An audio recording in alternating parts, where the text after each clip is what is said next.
And now moving to the collegiate ranks, the NAU women's team was at home this weekend taking on the Montana schools. First up for the Jacks were the Montana State Bobcats on Thursday night, and after 3 quarters, the Jacks were down by just 1 heading into the final period of play. Unfortunately, the Jacks were outscored 32-22 behind 75% shooting from the Bobcats in the 4th quarter. NAU would fall in this one 83-72. All 5 starters, though, for the Jacks would score in double figures, as Alyssa Rader led the way for the Jacks with 20 points and 7 rebounds, while Taylor Leyva had 19 points.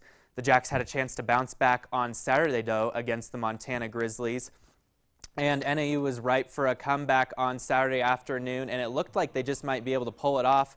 The Jacks held Montana to just 7 points in the 4th quarter, but it wasn't enough in the end, as NAU would fall 61-57. Alyssa Rader 13 points, 11 rebounds, and 5 blocks, while Kaleigh Paplow had 13 points and 10 rebounds. Next up for the Jacks is a trip to Idaho, where they will play Idaho State on Thursday and then Weber State on Saturday. Now, as for the NAU men's team, they were on the road taking on both the Montana schools. First up, the Montana State Bobcats. The Bobcats in this game set a season high for three-pointers made in all of NCAA basketball with 25. The Bobcats would take this one easily by a final score of 101-58. Torry Johnson and Kris Yanku both had 21 points for the Jacks against the Bobcats, while no other player for NAU scored more than 4 points. Next up for the Jacks, though, a clash with the Montana Grizzlies on Saturday. NAU would fall behind at the half 37-28 and were never really able to gain their footing, as they would fall in this one as well by a final score of 85-67. Kris Yanku once again led the way for NAU with 21 points, while Mike Green added 15.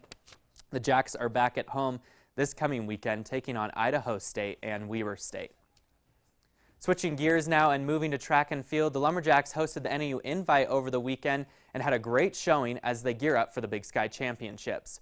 For the sprinters, Nicole Fontinos finished first in the women's 400-meter with a time of 56.02 seconds, which is good enough to qualify her for the Big Sky Championships. Jasmine Malone finished second in that same race with a time of 56.37. In the men's 60-meter hurdles, JaShawn Combs finished in second with his career best time of 8.17 seconds. And NAU took home the first place finish in the women's 4x400 relay, finishing with a time of 3 minutes and 48 seconds. Next up for the Jacks is the NAU Tune-Up, a one-day meet next Friday in the Sky Dome. This is the last meet for the Jacks before they head to the Big Sky Championships on February 25th in Bozeman, Montana.